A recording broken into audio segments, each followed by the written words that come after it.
that, you know what to do. Go ahead and like this video, subscribe to my channel, and hit the notification bell so you don't miss it when we go live. Also, be sure to share this with a friend because a kiki is always better with community. And check out our description box down below and join our newsletter. It's free. You get a ton of self-care content. So with that, let's head over to our next story. All right. So our next story is a report. Now, this is a report from Reality Blurb that the Real Housewives of Beverly Hills cast wants Erika Jayne, quote, gone amid season 13. So let's find out why. And Erika is also allegedly worried about losing her salary. Erika, boo-boo, you shouldn't be worried about losing your salary. You need to be worried about losing your freedom because you about to go to Sing Sing and the Clink Clink. They coming from Tom and they coming for you. He's just been indicted and arraigned. They arrested the son-in-law. They arrested the CFO. You're the next head to fall, Erika. So let's go. Here we go. Could Erika Jayne soon be pushed out of the Real Housewives of Beverly Hills cast? According to a new report, Erika's castmate want her off the show. The reason? They are reportedly not happy with the way she's handled her ongoing legal drama, particularly the handing over of a pair of earrings believed to have been purchased by estranged husband Thomas Girardi, 83, for $750,000. Now, this is the thing. I know they're saying estranged, but we all know the deal. Erika and Tom talk every single day, just like she said. She brought over that big bottle of booze, that bottle of vodka over, and she was over here in Burbank, which is where Tom is, the day he got indicted, to drown their sorrows together. And, she said Tom is still, sharp as a tack. But let's keep going. They want her gone, and they're not hiding it, a source close to production told Radar Online on March 1st. Although Erika, 51, and her co-stars have filmed a number of group events in recent weeks, including a lunch date hosted by Dorit Kemsley, 46, and a 40th birthday party for Crystal Kong Minkoff, during which Erika hinted they've resolved their feud, the insider said the pics don't tell the full story. Side note, also during Crystal Kong Minkoff's birthday party, Kyle was posting weird stories. But then Kyle's gone off the deep end. And all kidding aside, all kiki aside, I really think something's wrong with Kyle. I really do. She's always had a little ticky boom, but no tea, no shade. Genuinely, I think something is off with Kyle. I think she probably should have taken a pause from this season and got some mental help. And I don't mean that in any disrespectful way. I actually mean that in a concerned way. She was posting on her stories when I lower my frequency, I always get in trouble for it, and I shouldn't lower my frequency to people. People have to rise up and blah, blah, blah. And it was a repost from at Spiritual Awakening, chakra, frequency, law of attraction.com. It was cuckoo for Cocoa Puffs. And this is the thing. I'm a very spiritual self-care wellness person, but when people post stuff like that all the time in weird situations, I'm always like, girl, what's going on? You know what I mean? What's really good? Anyway, let's get back to it. As Real Housewives of Beverly Hills fan may know, Erika agreed to turn over her diamond earrings last year. However, after doing so, she filed an appeal against the ruling and has been fighting for their return ever since. Even though the trustee presiding over Thomas's bankruptcy case is using the sale of the earrings to repay victims of Thomas's fraud. Thomas is accused of embezzling millions in settlement funds from his former clients in an effort to sustain his and Erika's luxurious lifestyle. Throughout Erika's legal battle, Garcelle Bouvet, 56, who once called her out for living, quote, off of the backs of Thomas's victims, has made it clear that she's on the victim's side. And she's not the only one. In fact, according to the insider, a number of cast members recently spoke out against her. They openly called her out for not having empathy, the source shared. Side note, good. This is what we needed. We needed them to come into season 13 swinging for Erika. swinging for Erika. This is the assignment. They understood it. And apparently, chef's kiss, they're going to get an A for effort, as they should. And this is another thing. Are they going to address the, I'll say, allegation that Erika did, a little bait and switcheroo? Ronald Richards came out and said that Erika, the earrings that she turned over were not the actual earrings that was previously appraised. Because remember the earrings that she was supposed to give over, they said that they bought them for $750,000. Erika claimed that they had appreciated to like 1.3 million.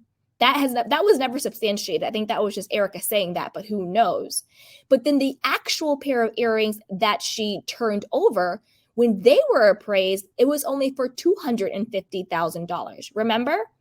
And so Ronald Richards says that there's now an investigation into that. So I wonder if Sutton or Garcelle or Crystal or Kyle, whoever, I wonder if they're going to address that and be like, Erika, did you switch out the earrings? Like, call her to task, get her to say something on camera, ask her the real questions. So we need to be here for that. And also shout out to Ronald Richards' wife, Lauren, who has the earrings now, and she looks flawless and great in them.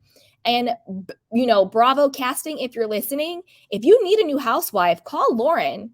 Lauren's that girl. She's gorgeous. She has a ton of money, and she will come for Erika all day, every day.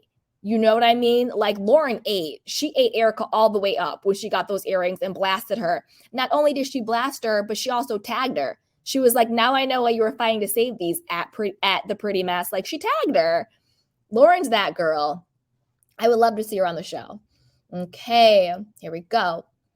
And adding to Erika's apparent isolation is the fact that her longtime best friend, Lisa Rinna, 59, departed the series in January. Now Erika's feeling the freeze and worried how she's going to survive another season, the source added. While Erika has been tied to a number of lawsuits filed against her soon-to-be ex-spouse, she has maintained her innocence. Ms. Girardi at all times was and is an entertainer with a 12th grade education. Ms. Girardi was never and is not an attorney, and she trusted that Girardi Keese, Mr. Girardi, and the outside accountants, given their superior knowledge and expertise, prepared proper, lawful, and legitimate tax returns, her attorney said in the response to the trustees' $25 million lawsuit against her. Listen, that defense isn't going to fly. You can't, just because you only had a 12th grade education is not an excuse for tax evasion. Girl, you need a new lawyer. You really, really do, because this isn't going to fly. You've also on the show said that you could be a lawyer yourself because of how much time you spent at Girardi and Keese with Tom. And also, you can't claim ignorance to this because you signed them. You signed the tax returns. So it's on you. Girl, bye. Following the filing of the lawsuit, which claims she received fraudulent transfers from Thomas's now defunct law firm, Girardi Keese, Erika attempted to have the case dismissed, but she was unsuccessful, as she should have been. Girl, bye. But I want to know what you guys think, okay? Put it down below. What do you think about this report that the cast is collectively trying to ice out Erika? Now, I have questions on it. And I want to know what you guys think. There's a part of me that I don't know if the entire cast really is trying to ice her out because, as the article said, the photos didn't tell the full story.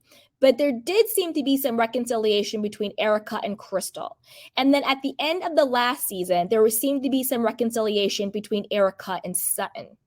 But I wonder what has happened since, because again, I think a big reason why Rinna was fired was because of Botgate. Something came out in that investigation that tied Erika and Lisa Rinna to Botgate, but Lisa Rinna was more culpable.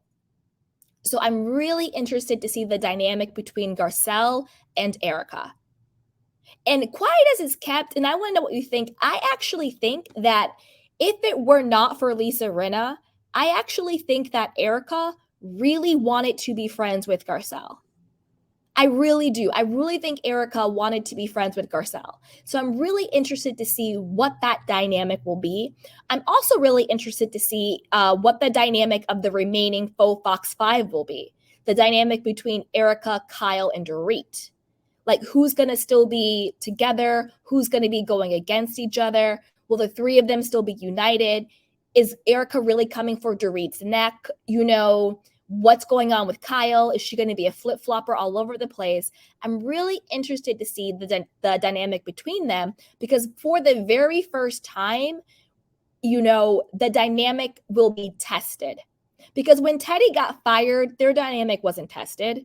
You know, bye, Teddy, who cares? But the fact that Lisa Rinna got fired, and also the fact that we as the collective was calling for their little clique to be broken up, and then we also went through all the evil stuff they did collectively, because remember, they formed the Faux Fox 5 with the explicit intent to get Lisa Vanderpump out. So they started with nefarious intentions. And then after that, they just wreaked havoc on everybody. So I'm really interested to see what that dynamic is. So put it down below.